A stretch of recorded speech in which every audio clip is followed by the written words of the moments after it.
Mike, David Moore, Dallas Morning News.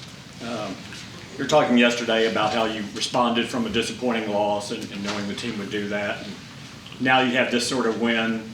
Some in the organization are talking Super Bowl. Can you talk about how you handle success, and is that more difficult sometimes than handling the difficult times? No, I understand. I saw Jerry's comments, but I could tell you, speaking with General Manager Jerry today, he's focused on the Giants, but obviously the owner is he's always looking at the big picture, and I think my reality in this, and really the team's reality is, we addressed those questions at the beginning of the year back in training camp, so we understand what our goal is for the year. That hasn't changed, but our focus as a team is if we're talking about anything other than the Giants, we're wasting our time. So this is a quick week. This is a division game. It's an important game. We clearly understand what their record is and what our record is. So this is about beating the Giants. There. Class of Voice Telegram. How different are the Giants this time than last time? Schematically, or no? I think there's definitely similarities, but I think you have to be just real impressed with their blueprint. They're doing a really good job holding the ball. I think situational defense is a real strength of theirs, and they're winning games at the end. So they've been in every game's been tight, and they've won a lot of games at the end, which speaks to game management and things like that. So they've been playing really good football. You're a different team, obviously, with Dak. How different are you guys, and how much can that first game be a blueprint for you guys? Well, it's still a blueprint. We watched it. We're just watching it with the quarterback, so it's part of the cut-ups. So again, the biggest thing about these games is just really dialing into the who you're playing against, and what position. We understand the multiplicity of scheme on both their offense and defense, so that won't change. So there'll definitely be a heavy scheme game as far as how they come after us. But obviously they've had injuries yesterday, so we're just really focusing on who's playing where and how we feel like they're going to line up against us. Mike, Jory Epstein, Yahoo Sports. You talk a lot about how you like players to be able to do at least two things when you think about what they can do for the roster. Tony Pollard was effective in the receiving game yesterday. How much is that part of the value he provides you guys, and how do you decide when you do and don't want to use that? Well, I think the two components more about players that are contributing outside of the starting position. I look at Tony as a starter, so and his ability just to run all aspects of our offense from not only the running back position but the receiver position obviously speaks to his value, and obviously his production has been extraordinary this month. So, but yeah, it's that answer your question. I guess on a similar note, Tony talked about how the play that he scored, the 68-yard touchdown, was something that y'all put in this past week.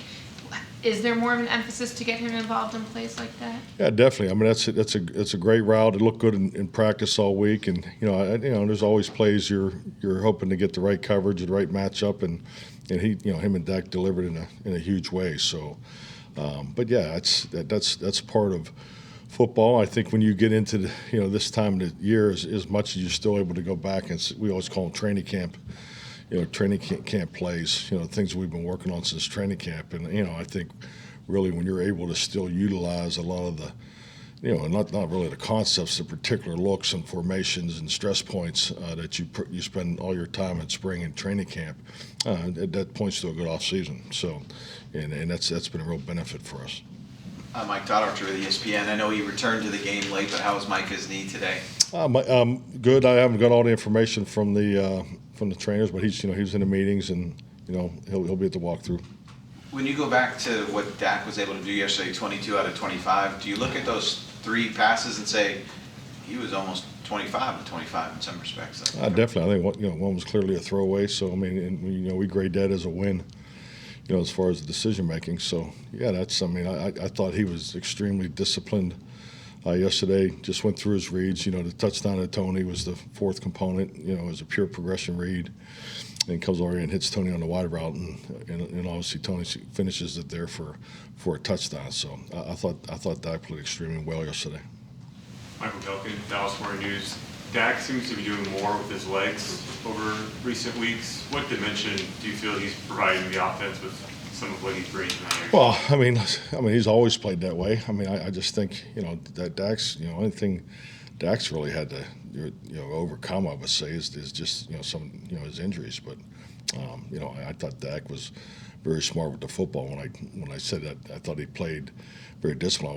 I wasn't just talking about the passing game. I thought, obviously in the run game and, just dealing with some of the things that, they were trying to do is, particularly with their front. I mean, we talk about this time and time again, schematic changes in the defense as far as the trends in the league. You're seeing a lot more fronts to formation in first and second down than normal. So with that carries to the quarterback position as far as how he has to be a big part of the run game as far as the checks and the ability to know when to pull the ball and when not to.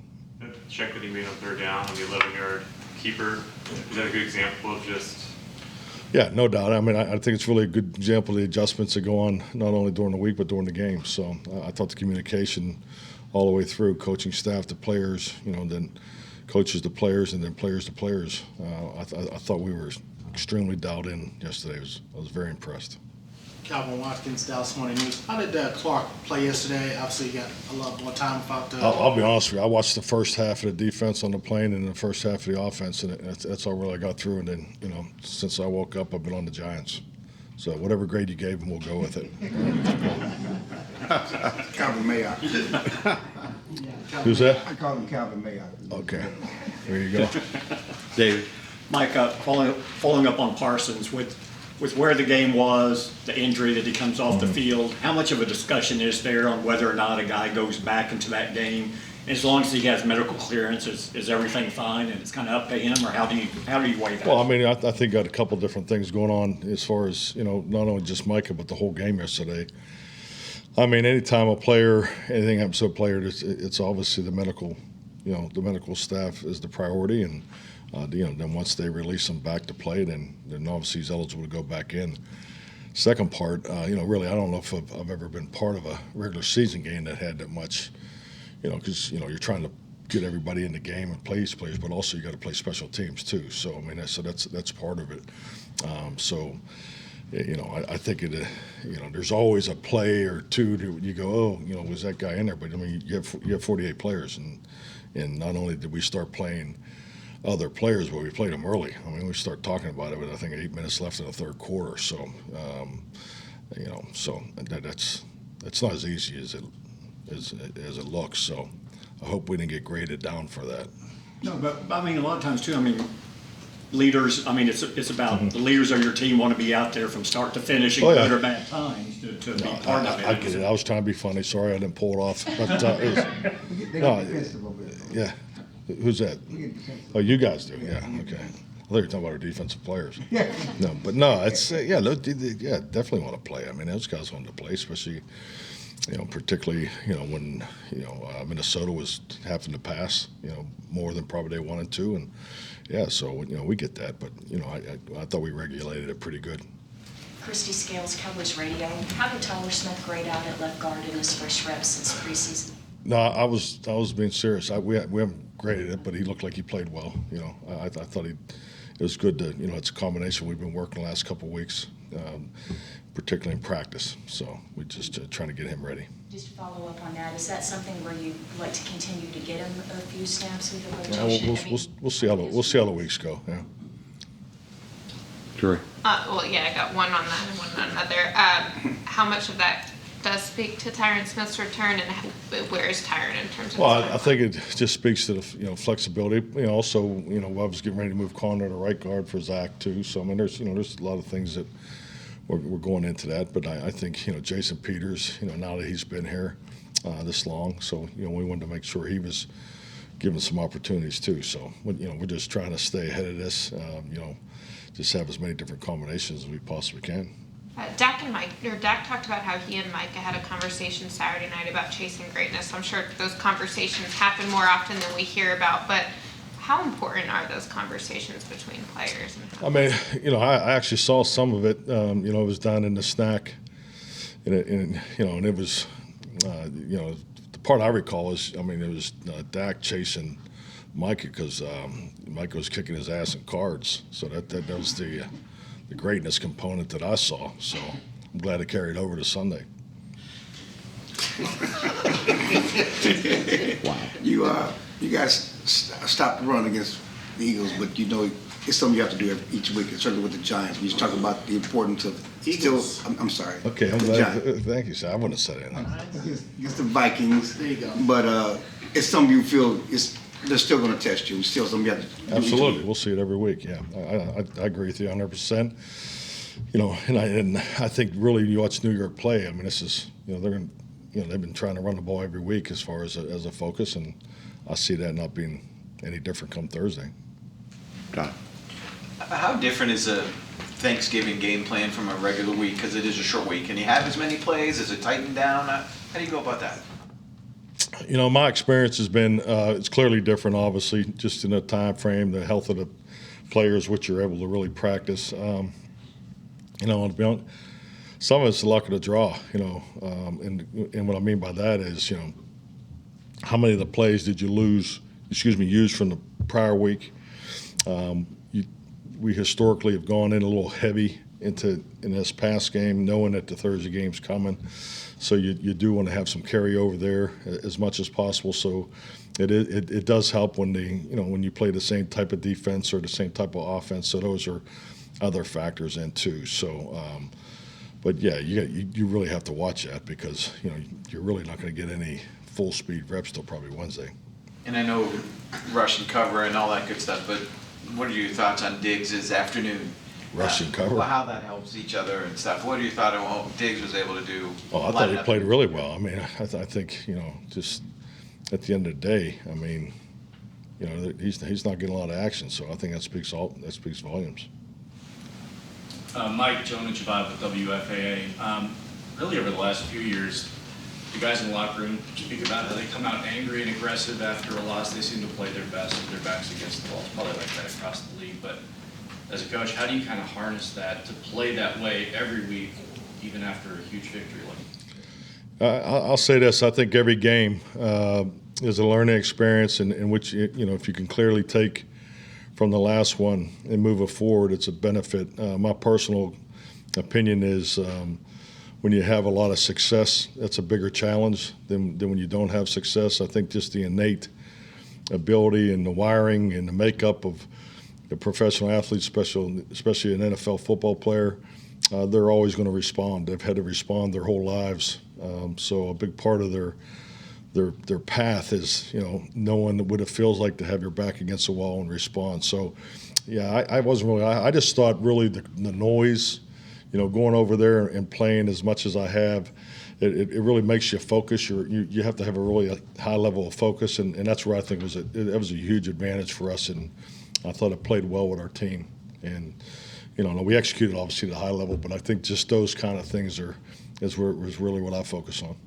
And in terms of but maintaining that, I mean, is there anything? Well, that's a challenge. If you could bottle it, or if I could write the book, I wouldn't be standing up here answering these questions. So, that's the beauty of our game. No, I talked on some of those points this morning, and definitely we'll try to carry as much of that focus, each and every week. But, most important thing is just for all of us to realize, what it did as far as dealing with that type of, focus going in there and, and maintaining that. Now we're playing at home and, all the other things. It's Thanksgiving.